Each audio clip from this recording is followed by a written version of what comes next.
Hi everyone, thanks for tuning into another episode of OPES. If you're new here, make sure to hit that like button, subscribe, and ring the bell so you don't miss out on any of our awesome content. And if you want to support the channel even more, be sure to check out our Patreon for extra episodes and exclusive content.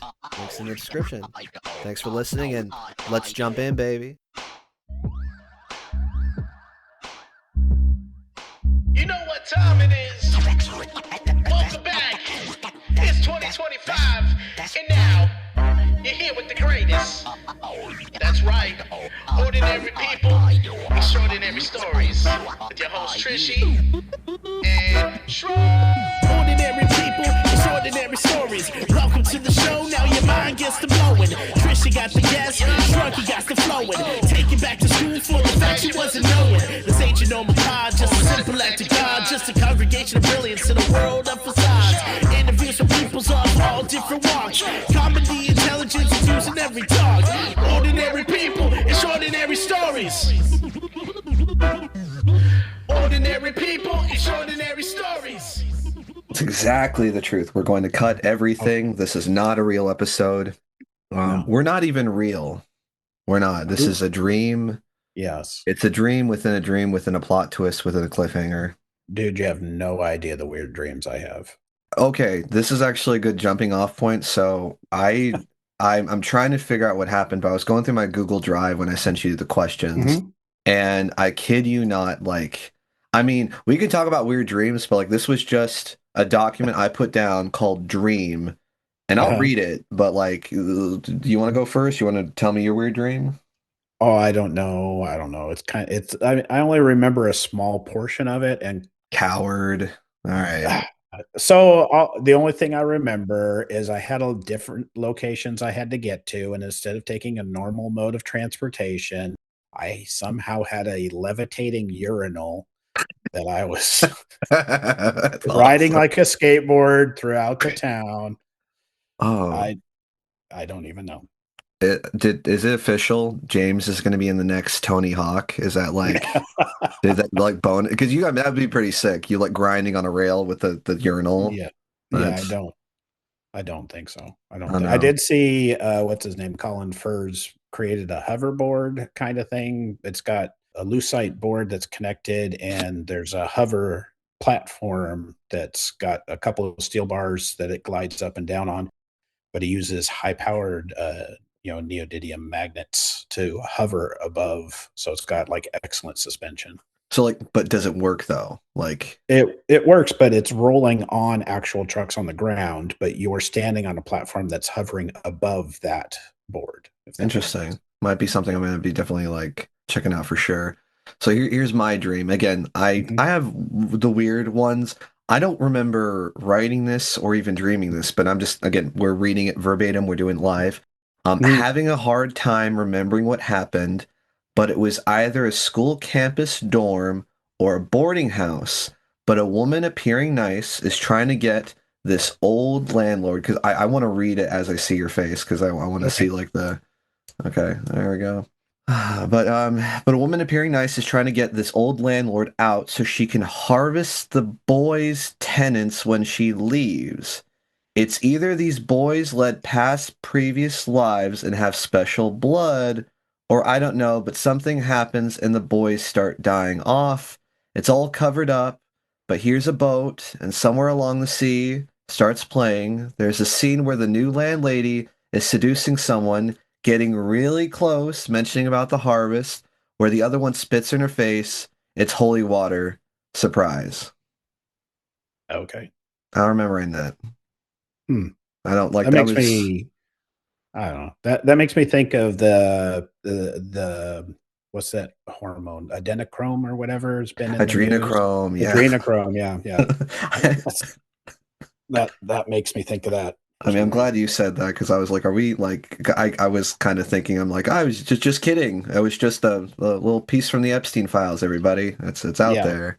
All right. Yeah. Well, that's a great way to start the show. Hi, everybody. Welcome to Ordinary People, Extraordinary Stories. We're still here. And we're celebrating a fantastic Easter episode. He has risen, James. He has risen. He has risen indeed. Amen. That's the only way to say that. There you go. There you go. Again, guys, it's been a minute though. This is my colleague James, colleague in a friendly setting, not in a professional setting. I definitely don't work with the guy, but he's recently started a YouTube channel, and Yeah. I appreciated his themes, his concepts. Your intro is a banger. I love that. We'll talk more Thank about you. that in a Thank you. second. But I Absolutely. just thought we'd get him on the show, and if anything, again, with Easter literally coming around the corner, if we're lucky, you're listening to it on Easter again. Opes has risen. Don't say risen indeed. That's for Jesus. Okay. Okay. I know you want to, but Well, I mean, it's almost a reflex, when you hear has risen. Yeah. risen indeed. But yeah, no, Indeed. I wanted to get him on here, and he said yes. So thank you, James, for coming by. Thank you for coming from the studio. Absolutely. I got a little bit of crazy in me, and I happen to say yes sometimes when, you know, people I would advise me different. I don't know. I had to pay Maybe. him. That's what that meant. I had to pay him. I had to Is give him that actual money, and he's like, hey, and "Fine, get an that check hour." hasn't cleared.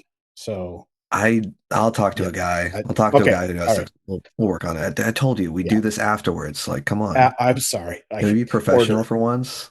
All right. Yeah. No. Okay. No, I mean, I'll say this, James. You know, we can. I just we're talking. We're having a ball. Mhm. Would you mind describing NarrowNetMinistries for me, or to the Um, audience who doesn't know about NarrowNetMinistries? Yeah, no, I can. I didn't. I'll do that. I can describe NarrowNet a little bit to you. Now, I gotta be honest here. I'm going to cheat a little bit. I wrote a little paragraph on the YouTube channel. I'm going to start off with using that as my base Okay. of Okay. explanation. So, the NarrowNet, it connects gaming, media, and faith, uncovering spiritual truths behind the stories that we play, the culture we consume. It's about thoughtful, creative, stuff that we take in, and it's all rooted in scripture, basically. So everything that we take in is telling us a story. It's informing our minds. It's forming the way that we think, whether we believe it is or not.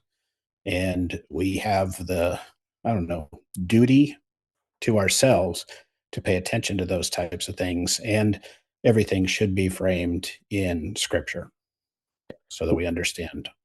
One thing I really liked about that you said in the like literally in the few minutes of the episode was not condemnation, just education. You mind elaborating on that?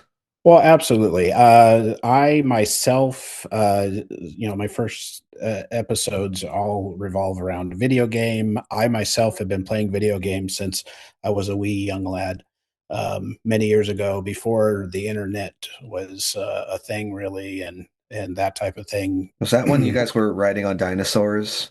Well, we had the stone tablets, and the rock, and we were just pounding away, chiseling it, I think is what they called it in. When Um, Joel invented the IRS. Inside yeah, joke. yeah. Only the real ones get it. All right. Anyway, so yeah, so I would be one of the first people that they probably would have said in my younger years that I had a video game addiction, quite Mm. honestly. And it's something that I had to come to terms with and I had to deal with, and literally took a break from for several years, and then got back into it, but with controls in place, and played many a video game. The you know I love the genre, really, of just video games in general. So it was appropriate, I thought, to start off discussing a video game, and what it is that it was teaching us and how it is that it aligns with scriptures, different things that it teaches us, different mindsets that it gives us, things that happen that it doesn't really explain, and move on from there. No, and you chose probably, would you say, we'll mention it, but would you say that game you chose was probably the most popular video game? It definitely has been one of the most popular games literally in the world for a time. And, it's gone through a lot of different iterations, and it's still continuing today. So, We're of course talking about Minecraft. We confirmed it. It's a Christian game. Parents, let your children play it. It's okay. But no, I think this is an interesting. I don't know if I want to say necessarily topic, but just kind of like a subject to get into because I mean, like you said, we don't realize half the time media either takes influences from the Bible or just outright copies it. And I mean, Mhm. isn't that old adage or saying like the Bible is the greatest story ever written? Yeah, that's one of the things that has been said, yes, Yeah, so I mean, definitely. it's again, it's very, and specifically because of video games. I know it's not going to talk just about video games, but just the fact No. that it's such a different narrative. I mean, it's Mhm. specifically a story, an interactive story, but depending on how the game is made or played, you're the one making the story. Some are very linear and they said this is the story and this is what you're going to get. But then sometimes you get Minecraft and is there a story? You know, do you have Mhm. to figure it out? Is it as much as you want it to be? Uh, Well, and it's really moldable too. You can do so much with different mods if you want to. There's people that play 100% in creative just to see what they can build and how they can design things and how they can bring real things in life. I always got fascinated. I watch a lot of videos about redstone engineering, and you got people building computers to play Minecraft in Minecraft. What's that about?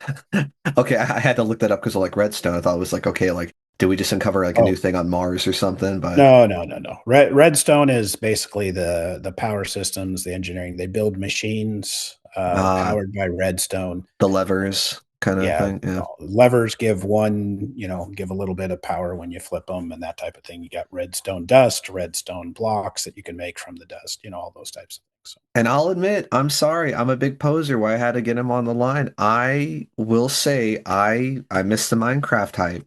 Like I just it when people were playing it, when it got so popular, I was like, I'm not into it. But I get it, and especially because I get the genre, what you call like survival crafting.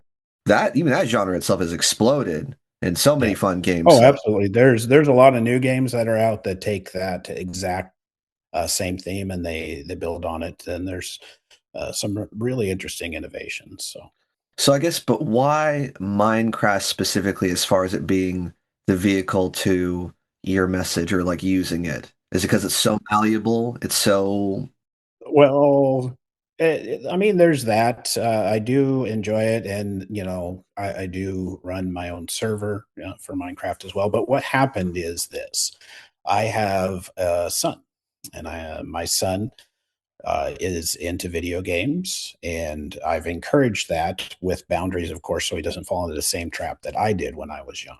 And he started talking about things that just kind of like popped up little flags for me because of my education and theology and understanding different world religions and that type of thing.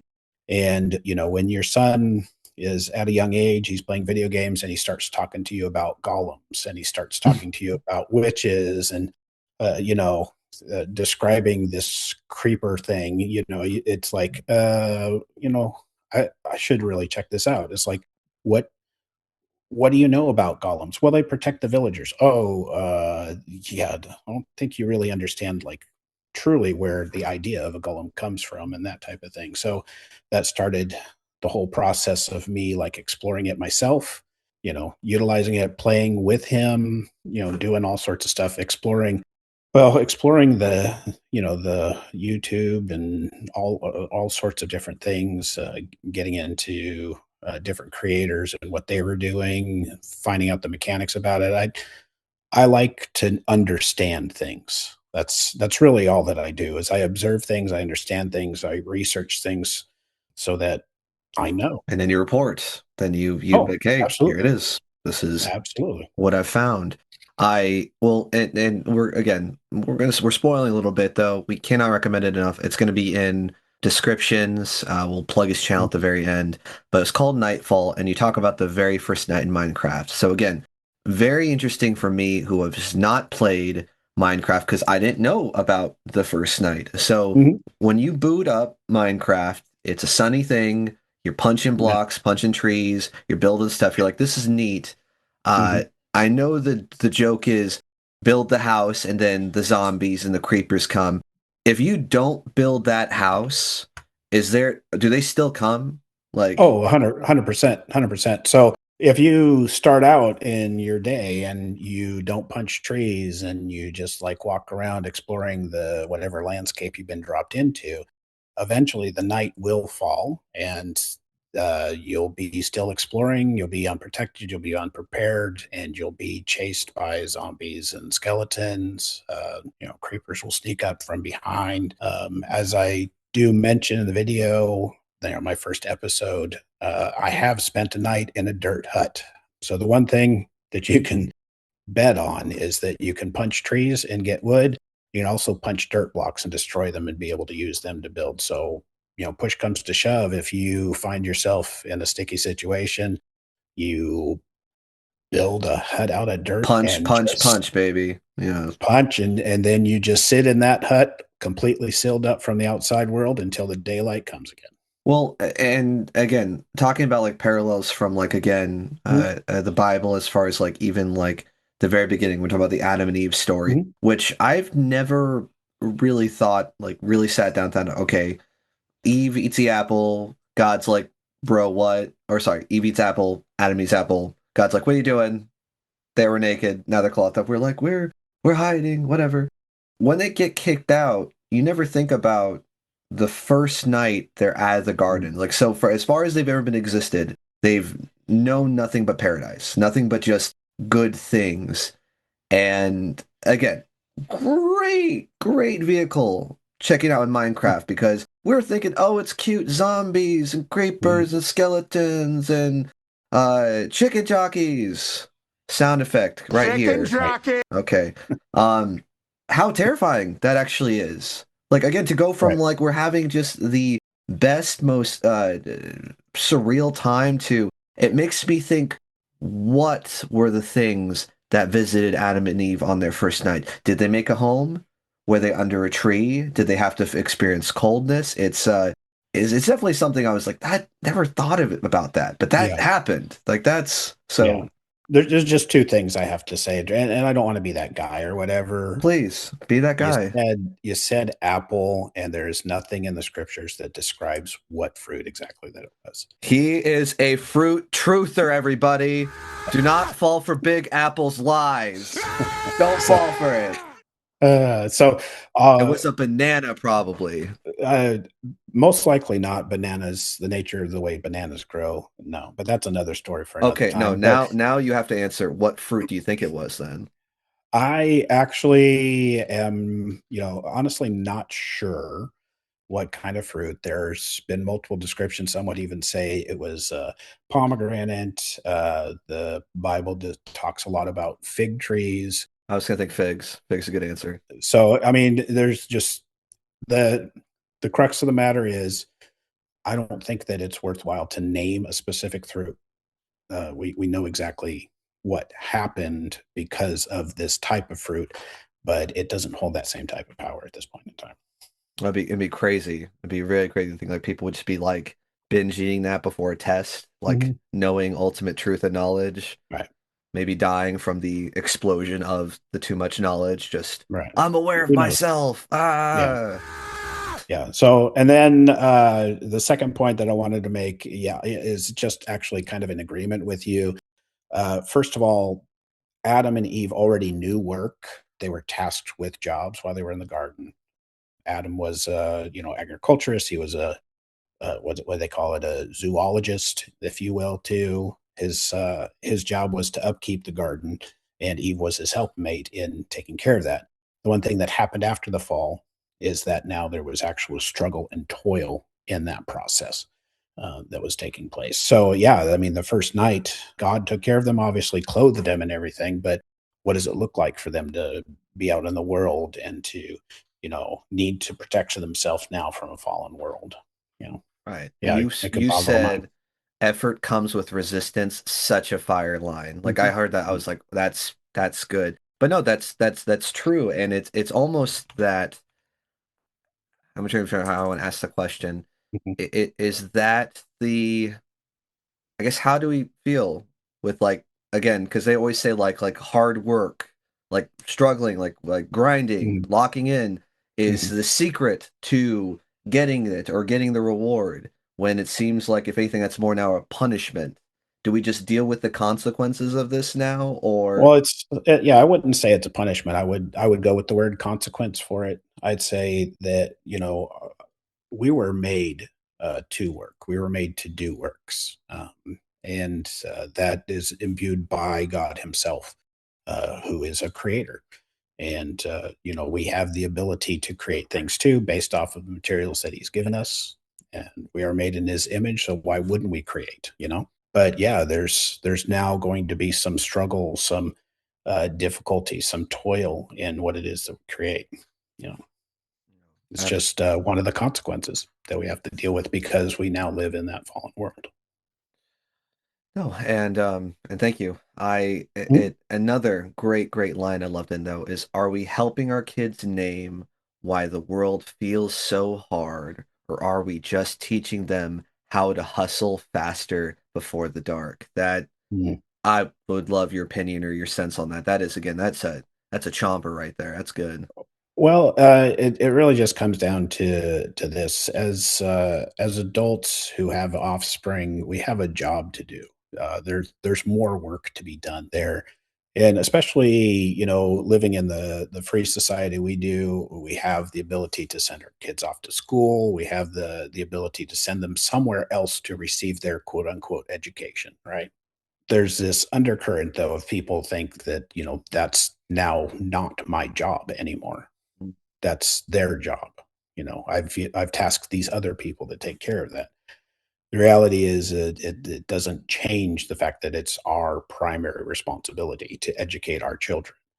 Who knows what's going to be filled, into their minds, and we have the responsibility to know what it is that they're taking in so that we can help them to process it, debrief their day with them, brief them for what is coming up in the next day. I'm not saying we have to be, math wizards or professors or that type of thing, but we have to have that communication with our kids and know what it is that they're dealing with so that we can assist them. Theoretically, we are trying to make them better than we are, Yeah, right? To absolutely. set them up for success. I didn't figure this out until I was 40 years old. I'm going to teach you now when you're a teenager so that you can maybe get a head start on being better at it. Don't you feel that's almost like an antithesis to what we were just talking about? Because when it, in a sense, they learn more because of the effort, because of the difficulty, versus kind of hearing about, the pro tip, how to speed run it, so to speak. So there's a difference between I hate that when words go away from you. Yeah, right. We're not You're right. There's up to a certain age, we're supposed to basically be holding their hands. We're supposed to take care of them. We're supposed to provide them that experience. Do we really need to just, light a fire and see if they stick their hand in it? No. It's okay for us to say, "Hey, if you see that there, if you put your hand in there, it's going to hurt a lot." And, if you run into traffic in the middle of this busy street, you're going to get run over. You know, there's a difference between doing that, instructing them, giving them a better foundation than we had ourselves, building on what we've learned, to create something that's not as crumbly versus enabling them and holding their hands and never letting them experience life themselves. So it's not, it's educating and letting them make the decisions based off of that education as opposed to making all the decisions for them and spoon feeding them everything that they need. I think it also comes down to, and also it's, we're going to talk about the big J man himself eventually, Jesus, relationships. I think Mhm. it's just like you said, it's like giving them the advice, tell them, hey, give them the speed run route. This is faster because of this. This is harder, but you'll get more experience or whatever. You use your analogy, everybody that's listening. Mhm. But giving them that, seeing what they decide to take with that information, but then it's like, come back, tell me about it. Was it good? Was it bad? But it's still that, Yeah. like you said, focusing on just nurturing, nourishing the relationship, Right. though. So What? And you create a community around them. So it may be your primary responsibility because they're your child, but you create a community that's trusted around them that can speak into that as well. Um, it's amazing to see what's that adage? It's amazing to see like the village come together to raise children, or Yeah, you yeah. know, It takes a it village, I takes a think. village to, that all sorts of different adages that speak to that. The important part is that it doesn't replace the parent's responsibility. It adds to, their education. It helps to ease that burden a little bit, but it doesn't take away our responsibility to make sure that, our kids know what's going on. We know what's going on with them. No, and I mean it, because all of this also means letting them go. I mean, and it's not just like coming back or hey, but it's also eventually Mhm. just like now I'm letting you go. And Well, I hope with everything I taught you, I hope with everything that we cultivated, that maybe you can survive the world. Maybe you can change the world. Maybe hopefully for the better. Maybe mhm. hopefully not for the worse. Hopefully you No, don't 100. become like just the miscellaneous people that are just on the highway, just cutting people off, like. And if you do that, yeah, you suck. Don't do that. You're garbage. Be better. Well, you do the best that you can to set them up for success, but you have to let them then take what you've given them and do their own thing with it. They have to go out and they have to explore things, and they have to hopefully harken back to what it is that you've given them, to that foundation that you've built with them, so that when they make those decisions, it's not going to cause harm to themselves or harm to others. And it's a really, really scary thing for a parent to have to like flip that switch from I'm your parent and I provide everything for you to you're an adult and you need to make these decisions for yourself based off of what you've learned so far in life. Just let him go. Well, okay. I didn't send you this question. I'm Uh-huh. curious. So, and your son's fairly old, right? He's 20s, He's 19. 19. My son's 19, and I also have two 20, let's see, 97. So what is that? 28. They'll be Yeah, 28 this year. 28. Because Daughters. it, So I have two that's right. daughters that are 28, and the son though is 19. The daughters will be turning 29 this year. So I mean, he's getting there. Eventually, we'll take the Mhm. steps. I mean, you technically can buy a gun now. You can vote, buy a gun. Oh, I'm not up on gun laws. I don't. me too. I shoot him in games. I hug in I person. have I have a bow and arrow, That Look at my and man over here. he's old enough to have one of those. He's had one for quite a few number of years. I guess I was saying is what would you if you can summarize or give like what is the point or at least like the episode Nightfall, what would Mhm. you want your son to take from watching your video about Minecraft, about just the subject about just surviving the first night? There's a greater narrative that's presented that's just not explained, and it's important for you to look for a better understanding and explanation of what exactly is going on. Not just accept things at face value. Understand that there's always more to the story. There's always more that informs you. There's always more that needs to be examined. Great advice. I mean, and if anything, that's the thing that applies to everything. Yeah. People, I mean, that's the whole reason why we're in this podcast is because I know people are way more in depth, colorful. Everyone says the same thing, including this coward right here. I'm calling you out, James. I'm not special. I'm just an ordinary person. I don't got no stories. And now I he's have here. a lot of stories. That doesn't mean that I'm a special person or anything like that. So, Well, we're gonna find out, America and or yeah, everyone else listening outside the world. Cast your vote if you think he's special. I think you are. I mean, that's why I had you I, on here. I You're, appreciate it. and I'm not just trying to glaze you because I work with you, but I'm just kidding. I don't work with you. Wink. But Wink. no, but seriously, it's interesting to because it's so easy to just play games Oh, and 100%. not go below. I mean, it's even.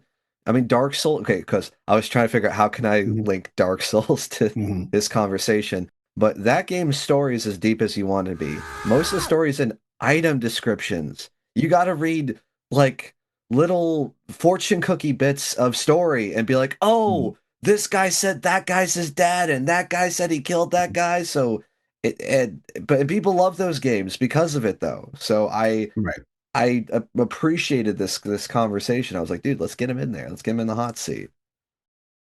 Okay, so I will say this before I think not quite moving on, but we're going to maybe get to Mhm. those questions. Okay. This also might be clipped. I don't have the pro version of Zoom anymore, so this will end in 7 minutes. So around the 2 minute Oh, mark, I will send you another invite. sounds good. All right. Uh, Have you ever used Google Meets? I don't know. So what's great about this specific software, I'll check it out, Google Meets, Mhm. is this will record our audio separately. Oh, okay. So that's how I can edit it and mess with it. I don't know if Google Meets does that. If that does it, well, Yeah, we're getting I there. couldn't tell you. I haven't looked at that aspect, so but just Hey, thought I'd mention. maybe let your boy know. Yeah, because that's the one thing is what we Mhm. used to do is I would record me and the other person would record themselves, and I hope to God it would save and not have an issue. And yeah, that's great when you're like, we have an episode. Just kidding. It's all messed up. Okay, that's in the trash. Nice 3 hours wasted. Back to the point, what would you mentioned about the story is deeper than what's Yes. perceived. Yes. Um, Specifically, what's the story you're trying to highlight or mention in Nightfall that needs to be more focused on, or at least need to be elaborated on more? It's just, for that particular episode there, it's really focusing on the fact that, there's a mechanic to the world that we operate in. There's a mechanic that the game operates off of, and it really mimics real life experience type of thing. So, you have to take more of a greater lens into it. It's not just a game for kids.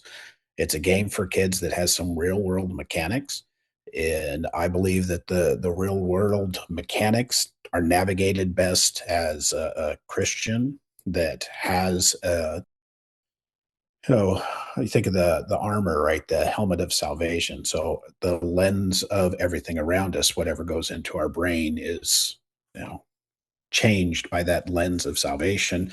So, what is this game teaching me that life is also teaching me? What does my belief in God tell me about these things that I'm learning about in this game? Especially since it's marketed for children and that type of thing. They're just little sponges that'll soak up anything, and you know if there's no explanation of those things, who knows what it is they're going to do with that. So you have to help frame it, help provide that structure. That's what we do as parents. We don't limit them. We give them freedom, but we do give them borders. We don't let them run out in the middle of the street of traffic, right? That's a border. We Yeah. don't, we don't let them play inside of the fire ring. We, play You, you outside of the fire you ring. keep them away from the what is that, the beaded curtain that Mhm. says adults only at the video Right. shack? Yeah, you don't. There you go. Nice little Right. dated reference for you Stay, 90 stay, kids.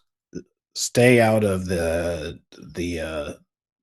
doors in the Blockbuster video that say adults only. There you go, exactly. No, and I mean, you even touch it on with some of the again, more fire lines you're delivering Mhm, about the when you die, and it's most games, especially like survival crafting, when you die, you'll mhm. drop your stuff, you'll drop your Yeah. inventory, and we just treat it as such like a nothing thing, or like, oh, or we gotta get our stuff Mhm, back, and just like that mindset of just like, you know, how precious mhm. stuff is, which is the opposite as far as what Jesus is considered. You want to elaborate or talk to my audience a bit more about that? Well, I mean, first, if I could just go a little bit of old school cranky man, back in my day when you died, you lost all your progress. Can you say that like older? Can you like be like Back in my day when you died in the game, you lost everything. that? That was good. That was really Thank good. you. It was just a little Well, applause sound okay. effect here. This is fun. Keep Yeah. your point, but Yeah. say a sound effect and just we'll put it right here. Okay. I don't know what sound effect for Did you that. think about it? Just put it. Just we'll Okay. do it with the magic If of editing. when I think about it, I'll just randomly say something. Appreciate you. Sorry, ADHD is a curse and a blessing. Keep going. Cow mooing. There you go. Anyway, so boom, fire right there.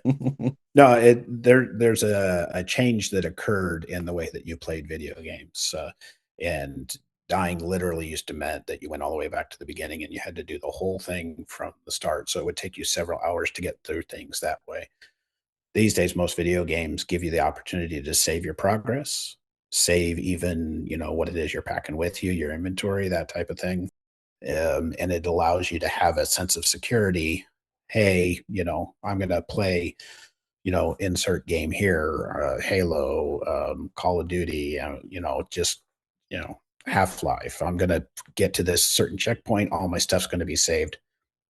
I don't have to worry about it. So I'll just go through and I'll kill, kill, kill. Oh, I died a million times. Oh, I finally beat that level, that one small section for it. But that speaks, though you don't think about it, it speaks to the idea of entitlement. Well, I'll just keep doing this over and over and over again because I have this safety net here. So it doesn't carry over into real life. In reality, if you just keep doing the same thing over and over again, you actually do lose a little bit of something. You lose a lot of something, and unfortunately, you can develop it's an entitled type of attitude about things. Yeah, it's your job not to kill me if I put myself in danger.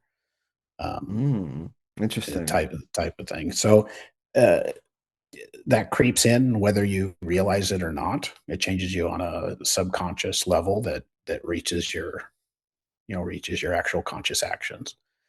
You mind elaborating exactly? Do you mean kind of like just not being safe or just like putting yourself in dangerous situations? You put yourself in more dangerous situations because subconsciously you already have a pattern that's developed, that's been written in the wiring of your brain. A death here does not mean that I'm in danger. It just means I have to start over again. I have to start over again. And I'm not one of those crazy people that says, "Oh, if you play violent video games, that means you'll go out and you'll be violent." That's right. But what I am saying, no. But I am saying that you'd be just as silly to say, "Oh, what I do in a video game has zero effect on what happens in my real life." So though violent video games don't cause you to commit violence necessarily, you'd be, well, characteristically wrong to think that it doesn't have some type of impact on you. There's no way that, especially when you're younger and your brain is being wired, that it doesn't reset some of your pathways and assign how it is that your thought process is going, that type of thing. And then when you get into your teen years and your brain goes through its second rewiring, because teens are like toddlers. And don't they say that the human brain doesn't fully function until like at least mid-20s? It's like 25, 26 before things are kind of ironed out. Yeah. Yeah. It's kind of what I've noticed. So, those things, they frame how you think and, what things you take into account. And, my message is not that means that you should avoid those things. I don't believe that avoidance of things is the safe thing. I think education about things is the safe thing. All right. You don't teach people that, like go back to fire again. Fire is bad. Fire can burn down buildings. Teach people, hey, this is how you control fire. This is how you use fire appropriately. This is, how you use it to be useful to you as opposed to a destructive force. It's all about education on how to use that information, not avoidance of that information. And no, brilliant point, because it makes a much more sense, though, especially because, you don't learn by hiding it, because it also entices that tempts. I mean, it's like you said, it's educating within, goes right back to saying, educating within the barriers, the boundaries. Yeah. You put up the boundaries to the left and the right, and you say, see this area here? This is, explore it, figure it out. You ain't crossing. You go here, you go no further. That kind of thing. Yes, all the land that the light touches is ours. There you go. The 90s elite ball knowers will know that reference. Well, James, again, it's been nice like chatting with you, especially with people were interested. They want to know more. They want to see more kind of what your channel holds, and also maybe what more your thoughts are on for Minecraft coming up. How can they get a hold of you, or like what was that channel again? You mind plugging that information right here? Absolutely. So the YouTube channel is The Narrow Net, and I do have right now just promos for the first video, and the first episode are up and running. Episode 1, as you've said before, is the Nightfall. The next episode that will be coming out pretty soon has to do specifically with witches and potions and that type of thing. So, Wait, which one? ha ha. We'll get a cute laugh sound effect here. I love it. Just the power of editing. It's great. Yes, yes. Well, again, no, this has been really awesome. I feel like most of the audience kind of knows how I work within this. So what I've been able to do is I always kind of pre-send some questions like, hey, here's what we want to talk about though, and of course this is no different than the episode. I had a couple questions here for James. We're going to be talking about the old video games, some Minecraft, maybe some Jesus stuff here too, though. So I I'll just think of at least the one we don't think we've touched up on. Can you make a Jesus-centered game? And if you could, how would you do it? Well, there's actually been several attempts to make Jesus-centered games. I'm not going to be able to sit here and list them all off. My brain does collect a lot of information, but it doesn't collect every piece of information. So, you can look those up, though. There are ones that are themed more, Bible-centric. There are ones that operate more with a Christian theological background as opposed to just kill, destroy, Yeah, puzzles, whatever type of thing. So I think that it is possible to do that, but quite honestly, the ultimate Christ-centered game is life. like the game of life. No, just reality, dude. Oh, nice. There Right. you go. Okay. Right, right. Just reality. Reality is, I mean, we play games, and these games like magnify specific aspects of our life, but in reality, we just do the same things that we do in life in a different way, and somehow that's supposedly relaxing to us. I don't know. Hmm. Personally, I see a lot of people get stressed out over these games. They're solving puzzles and they can't get past this one puzzle. Well, how is that different than trying to figure out, what's going on with, your work process? Why is not working? How can you fix it, and how can you organize it better, and that type of thing. It's the same type of thing. Hmm. Okay. No, okay. It's fair. I'll, also forgive me, everybody. Mhm. We were recording this at like 10 in the night. And I gotta break the editing magic just because, Mm. bit fried though. But no, okay. I just have to think now that we are Mhm. playing this game of life so is Jesus controlling me? No. Or is Jesus the special guest character in my video game that is also live?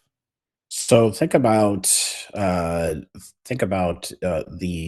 best player that's ever played the game. Okay. And if that best player left you a guide and said, "Here's what I found to beat this game, and this is quite honestly the best way, even though it may not seem like it to you. Trust me on this one. This is what you got to do." Okay. That actually makes a bit more sense. And it's cool to say Jesus has the high score. Oh Uh, yeah. yeah. No, that's I want to chew on that. Thank you for that. That one's for me. Even if no one else listened, that was Right. mine. We'll have continued discussion on that topic then, and see what comes from it. It's not a fully formed thing, but it's there. It is. I like it because I mean it like again I don't want to connect the dots so easily for everyone else so because you Oh, gotta know to I know but trail out breadcrumbs. um I was going to suggest next question. Okay. Is Doom considered a Christian game? The Doom Slayer, the Demon Slayer, the enemy Uh, of hell. Not necessarily, no. I defend your point, sir. All right. So the first thing that people will point to is that the imagery and the iconographic images, well, those are the same things. See, I just said the same thing, just two different ways. The You said the it. yeah, I did. The things that are shown there and the way that things are presented are not there specifically to, I don't know, build upon the Christian theology. They steal from Christian theology to a certain degree, and they use some of the imagery for it. But just because something borrows from something else doesn't mean that it is then based off of that thing, right? It just has little tidbits that work into it. And I wouldn't even say that that's the only thing that Doom like borrows from in life, because there's you got different layers of hell that play into that. You've got um, different depictions of hellscapes and what have you. So it borrows from a whole bunch of different things that the Bible doesn't even really touch on. It is unfortunate just because I can't think of a better argument to say, no, yeah, but yeah, all right, no, that's Well, fair. hey, so that's not a critique though necessarily. Again, that doesn't mean that you can't play the game or that you shouldn't play the game. If anything, it's more reason you should play the game so that you can tell James it is a Christian game because he's my Holy Spirit and he's destroying demons and it's really cool. And you should play Doom. It's actually really fun. Doom Eternal rocks. Hey, FYI. if you enjoy playing Doom, you should definitely play Doom. There you go. And read your Bible, the Ultimate Gamer Manual. There you go. If you know, Okay. you know. If you know, you know. We've been talking a lot about faith here, but I mean, Mhm. we even talked about Epstein because you fucking can't get away from that guy. Uh, Well, current events. NarrowNet's also about current events, so I got to talk about stuff like that, right? what's your take as far as I don't know, I put at least in the question Mhm. like is it almost easier to mention or share faith because of the crazy stuff going on in the world right now? What would you say to somebody either looking at today's events, horrified by what's happening, and trying to figure out where there is a God? And I'll give you one more. We'll plot twist it. We'll switch it up Mhm. though. Not only that Yeah. question, but if maybe someone said maybe I am interested because of the crazy stuff going on and I want to know more, what would you say to them? Well, there is a lot of crazy stuff that's going on in the world, and that's been true, for a very, very long time. It's just now we have this amazing ability to communicate almost instantaneously, all around the world. So it's not that these things haven't been going on, it's that we haven't been aware of them and we haven't been paying attention, because before it would take, weeks or months for information to reach us. But now most of us walk around with a device in our hand that's tied into live broadcasts from all over the world, Everything. everything. So it's not that things are getting so much worse. It's that we're getting so much more information poured into us that, yeah, it seems like there's a lot of worse things going on that have never happened before. But it's that's not the reality of it. Quite honestly, these things and things like them have happened before, just not on necessarily the same scale. There's been wars, there's been pedophiles, there's been corrupt government systems, there's been Child sacrificing cults. yeah, absolutely, Yeah, 100%, right? So all of these things exist. They have existed.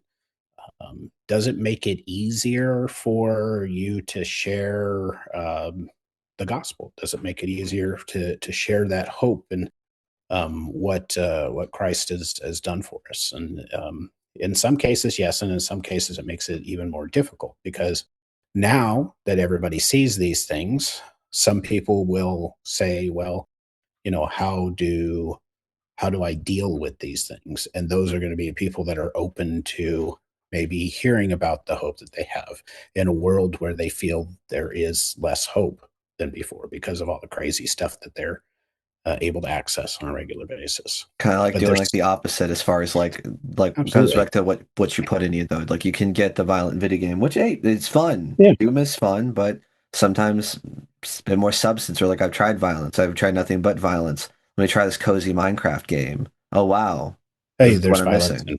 there's violence in Minecraft. There's super violence in Minecraft. It's I insane. mean, explosives and all Do you know sorts of there's stuff. actual skeletons there? I'm so scared of skeletons. I hope that there's not any skeletons in the room with us. Skeletons with bows and arrows. I don't know how they have the muscles and tendons to be able to pull those back, but they do somehow. Hey, But that's a mystery. they just do. There you They go. just do. They just do. Okay. Again, great Yeah. answer. But I guess, maybe let's dive that deeper though, just because I mean, Yeah. as much as I said this is our Easter episode, I mean, I guess to the uninitiative, or at least the people who just don't know, I mean, as far as like our Mhm. faith goes, like we believe that Easter was the Sunday where Jesus rose from the dead. It was Friday. Friday he was crucified for doing nothing, Good Friday. Yeah. which is such a weird name. Like, hey, did you hear about Jesus getting crucified? That's a good Friday. That's a town's terrible Friday. I would prefer not to have Jesus crucified, but that's a different conversation. We don't get in that. Well, we can get into that anytime you want. But he died on the cross. They buried him. He rose for dead on Sunday, and the whole point was that was the promise God made. God promised says, if you believe in me, if you put your faith in me, make me the Lord and leader of your life, that you can also conquer death. Granted, not conquering it out of your own power, but that you can get to know the true God of the universe.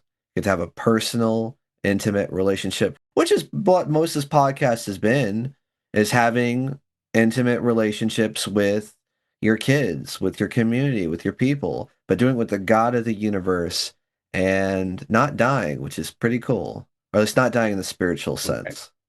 Well, yeah. So there's a physical death that does occur for us, but the hope that we have is all found in Jesus the Christ. So Jesus, the Son of God, he takes the lashings, he takes the punishment, he pays the price The for price has been paid. There you go. yes. So Yes. he in death though and raising after being dead for 3 days, he also shows us that there is a victory that's involved in our life. So it's the ultimate hope, right? The victory over death. And we have, because of Jesus, the opportunity now to have victory over death. We have victory over death already.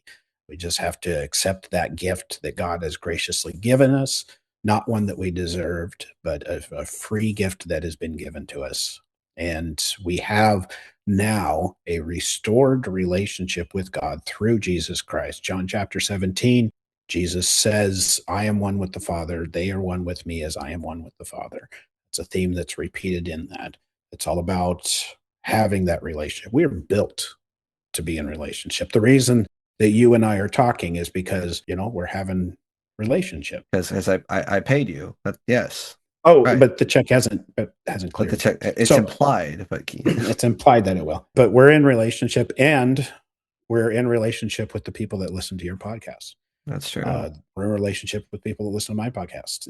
There's varying degrees of that relationship, but we have a very personal relationship with God through Jesus Christ because of the victory over death, because of his spilled blood. So you would say, try it out. Well, don't try out crucifixion. That's very painful. I mean, also I don't know how you could try because I think it's a team effort because like you get the one You hand done, but you you'd couldn't have get the to, other hand in. You know, you're like, yeah, yeah. I mean, you'd probably have to have some people that would do that to you as opposed to trying it yourself. But how about try Jesus before crucifixion? I think that's an easy sell. I think it is. It is Okay, definitely. thank you, everybody. Thank you, James, for that. He thought of Uh, that all by himself. Everyone. he's not There you wrong. go. That was me, all me. Yeah. Okay, let's flip it. Let's flip the script. Yeah. All right. What's something that you would tell maybe other Christians about as far as like as much as we're preaching about all this gospel, all the good news, though, Yeah. kind of via the media, they're not making good cases for themselves. We're seeing Mhm.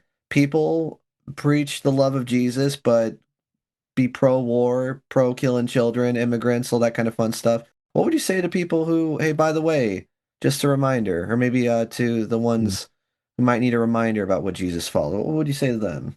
Well, first of all, I want to make sure that we're very careful not to just condense down everything into, oh, well, Jesus just says love everybody. That's because that's not actually the full message that they're right. Especially since we don't define love necessarily the same way that it's actually should be defined. Because it was like agape, right? Agape love, is that it? Right. I'm not much Selfless. of a Yes. biblical scholar. We're Yeah. learning. Well, there's a couple of different that yes, but agape is definitely a selfless love that's there. But so just because that you love somebody doesn't mean that you don't allow them to face consequences. Just because you love somebody doesn't mean that you let them do whatever Yeah, they want to do. Right? We were talking about children earlier, right?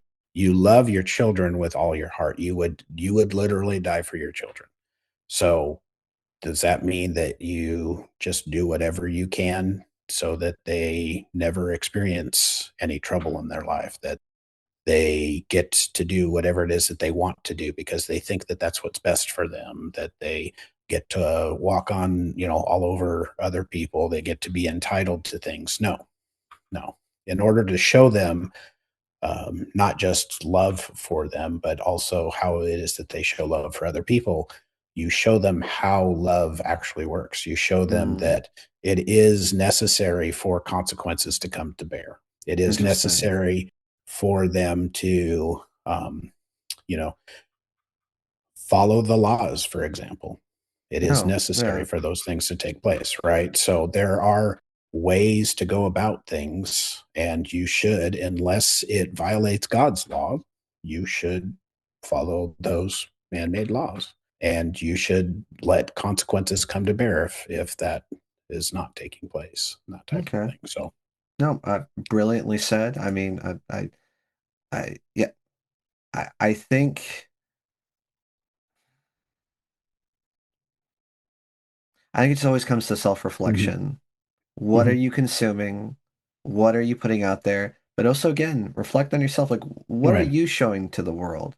Are you Yeah. showing what he's supposed to look like? Are you showing not even just the agape type of love, but I mean more of just, are we, where's your heart at? Where's Right. your, is it filled with hate, even for someone else? Is it filled with love? Is it for everyone's love? It's a time we live in, I'll tell you. I don't know. Well, I will say this. I mean, Jesus boils down the commandments, the laws, to you know to two things. Love God with all your mind, body, and soul, and then love your neighbor as yourself. So it's all about making sure that you're in relationship with people in the right way, right? Right. That your mindset is where that it needs to be in that regard. So people, I guess, let me backtrack just a little bit here. Right. I said earlier we don't even define love the same way that the Bible defines love necessarily. 90% of what a pastor does is take people back to the definitions, in the Bible properly contextually versus what those words supposedly mean now, that type of thing. Redefine so that you have a common understanding of what that means. And I think that's one of the things that we've lost today. We've redefined things so many times that they've lost all their power. Um, it Can doesn't, you be specific to maybe what would you could think about that's something that's lost its power, like something that's lost its teeth or its you know, its venom, I guess you'd say. well, I think consequences is a good thing. Um, Okay. so consequences are, things that happen based off of the decisions that you make. Whether people consider it a good consequence or a bad consequence is based purely on like what they think is happening basically to you, right? Yeah. So this happens in the world, it also happens in the Christian community. You'll hear, for example, well, the reason that you're going through this difficulty with money, for example, it's a good one. A lot of people have money problems. I'm not rich, you know, I could always do with more money to get by in the world. Okay, that's fair to say that for everybody, but Right. Okay. So obviously I don't have enough money because, well, my faith is lacking. That's what that means, right? mm, I'm facing a consequence of not having enough faith. That's not what actually the Bible would say, right? Um, the Bible teaches us that, like in the book of James and other places, it says, consider it joy when you encounter trials of various kinds, knowing that the testing of your faith produces perseverance. Let that perseverance work, that you may become perfect and complete, not lacking in anything. mm, So the fact that I'm going through a struggle with money teaches me what? Well, it teaches me to have joy in my relationship with God. It teaches me to know that I can rely on God for even things as trivial as money. It teaches me that God really supplies all of my needs. And if I track through that, I'll see that even after that trial is over and suddenly my needs are met and my needs are taken care of, when that cycle happens again, when I go through another time period where I'm experiencing trouble, I'm going to see again God provide for me in the midst of that. mm. So I think it's going to be the, helpful, especially with, I yeah. mean, the only as news gets more scarier. And Oh, again, like you said, this is not new. This is not mm, something that's like, that's happening. Wars happen, battles happen, though. It's just a good reminder that, even when else to dust, God will still mm. be here. God will still be eternal. Well, that's the key there, right?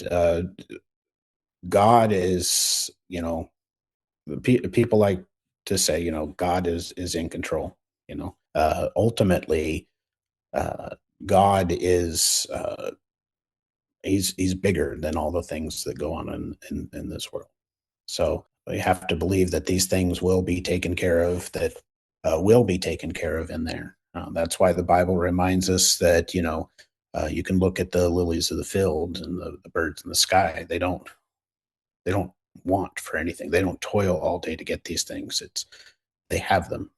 They're Let taken today care of. be enough worries on its own. I think that's what they say. That's what that very Something like famous that. old saying. Like, today's got enough worries of itself. Let's leave tomorrow for tomorrow and yesterday's in the past. No, Well, we have limited perception of things, and our limited perception often scares us because we can't see the full fulfillment of everything in our own mind's eye. It's only like we say in retrospect, right? Hindsight is 20/20, but yeah. foresight is nearsighted.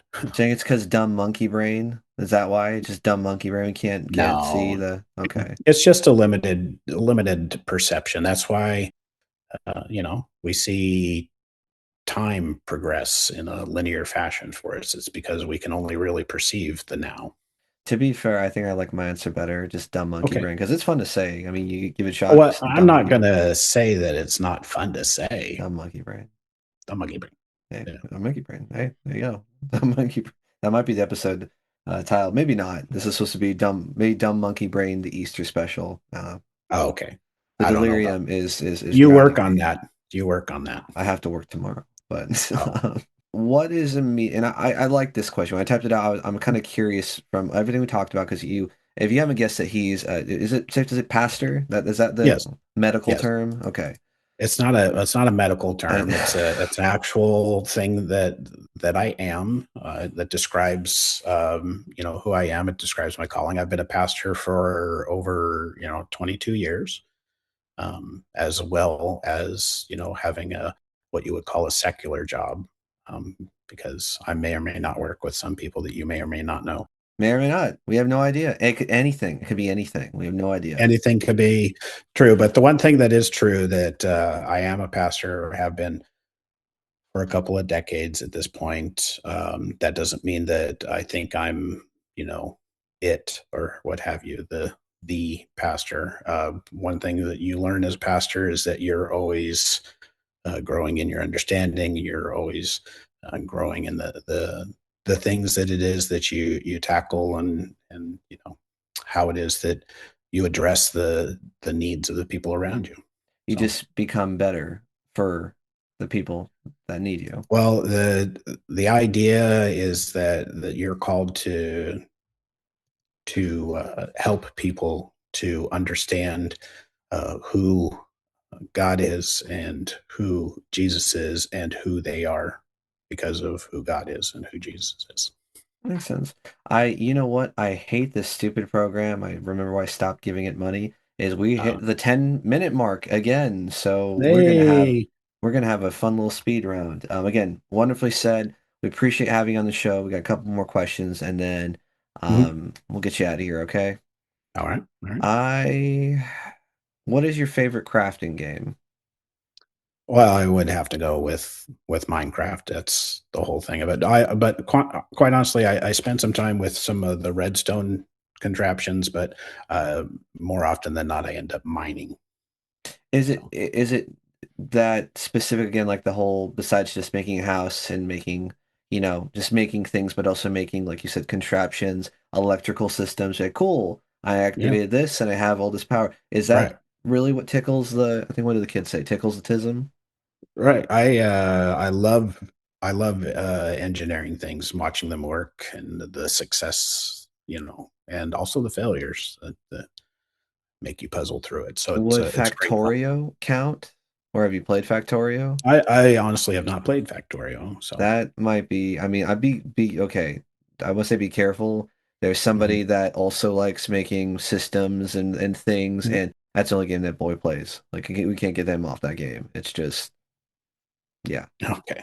Yeah. So Well, maybe from a former addict, probably stay away. But Grounded. Have you played yes. Grounded? I have not played Grounded.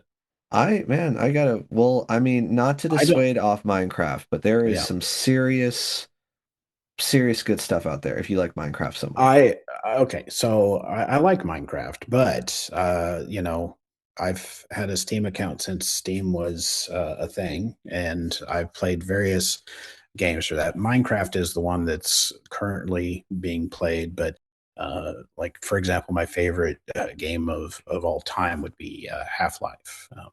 I played the promo once and I was hooked, and then played all iterations that are available of Half-Life and Half-Life 2. Which, to be And, fair, I mean, I'll maybe see you tomorrow for some mhm, unknown reason.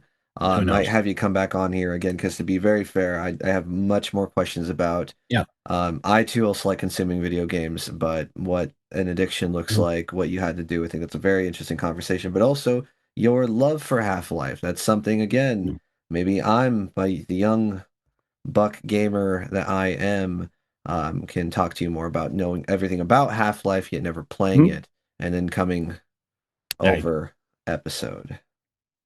So you Cool. never All right. I guess what I'm saying is Playground. Okay. Really good survival crafters. Grounded, Valheim. My buddy really likes. It's more survival though. The Long Dark. You're basically in like not Alaska, trying to survive bears and whatnot. I think it's like roguelike, where everything's like know. procedurally not yes, procedurally generated, but also just like things are just everywhere. Maybe you're lucky you'll get a gun in the cabin, or you'll get a steak knife. Playgrounded. That's what Mm. this episode's gonna be called. It's Playgrounded. It's the Honey I Shrunk the Kids game. It's great. Have you ever played Necess? Necess. You're gonna make me look that up right now. Oh, I'm sorry. Necess. I didn't Computer mean to. game. Oh, you know what? Were we looking at this game? It looks just like another. Looks like a bunch of games. Like fan. You're a fan? Well, yeah, I have a lot of people around me that are fans of it. It does include a lot of those different things like crafting and putting systems to work and that type of thing. So I see Giant Spider. I don't like Giant Spider, but I like killing Giant Spider. Like, yes, okay, that's good. Yeah. Necess. All right. Potentially try Necess. That's also the title of There you today's go. episode. Potential. I feel like okay, we were talking about the favorite game, which had been Half-Life. Mhm. And if you can, really, really quick, because you only got a couple minutes, though, what can we expect more from your channel? I know you mentioned that you're going to be doing a potential Witch episode, but what's some, like, maybe in the distance, this is going to be a passion project. This is going to be something I really want to sink my teeth in. Right. So there will be, it's not just about video games. That's obviously where I started, because it really started from my son and, bringing Minecraft to me and then me looking into that and debriefing with him and that type of thing. But so we start with Minecraft, but we're going to be looking, yes, at other video games, but other things that are, in our pop culture. Pop culture obviously changes, so those things will change. But TV shows that are speaking into our culture, movies that speak into our culture, those types of things. What are those things actually saying to Any us? specific one you think you really want to tackle? You're like, I have a problem with this one, or I think we aren't talking about enough about this one.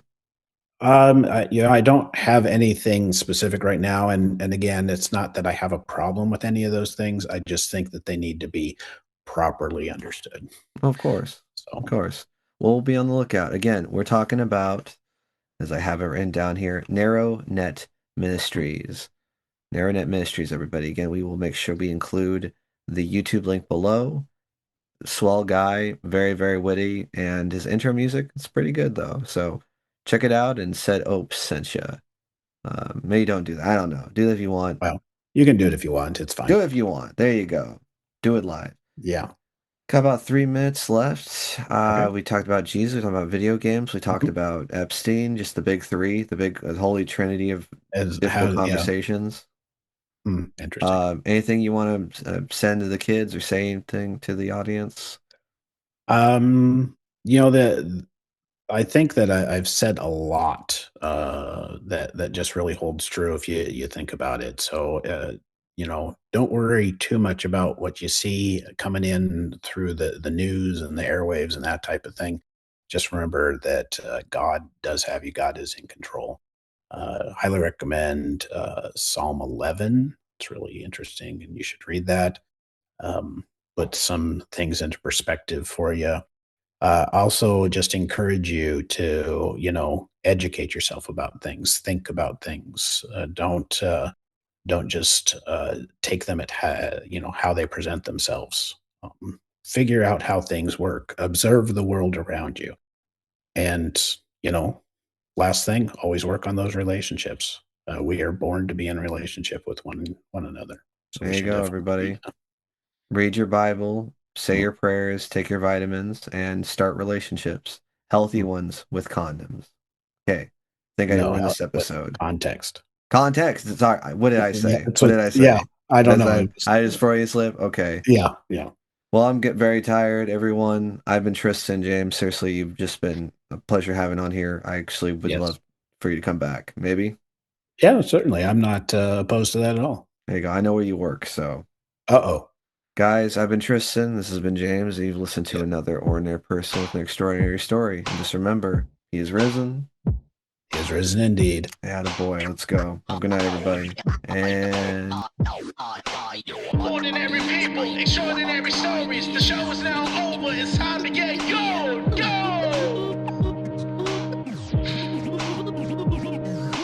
Ordinary people, extraordinary stories. Time for shut eye. Get your ass to the story.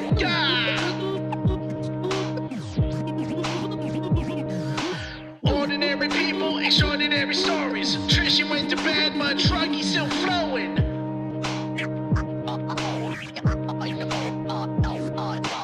Ordinary people, extraordinary stories. The lights are going off, this microphone I'm throwing, you know it. Thanks everybody for listening to another episode of Ordinary People Extraordinary Stories. If you're interested in supporting the channel, please click the description below to look into our Patreon. I want to give a shout out to our exclusive patrons who've been donating to the channel. Again, I want to give a shout out to Courtney, Tamsin, and Richie. Without your help, we wouldn't be able to make these fine episodes. So thank you again. And for anyone else that's listening that believes they or they know somebody who has a very extraordinary story to tell, please feel free to email me at OPESpodcast@gmail.com. That's OPES, acronym for Ordinary People Extraordinary Stories, OPES, podcast, one word, @gmail.com. I'm looking forward to hearing from you, and again, thanks for listening, guys. Take care.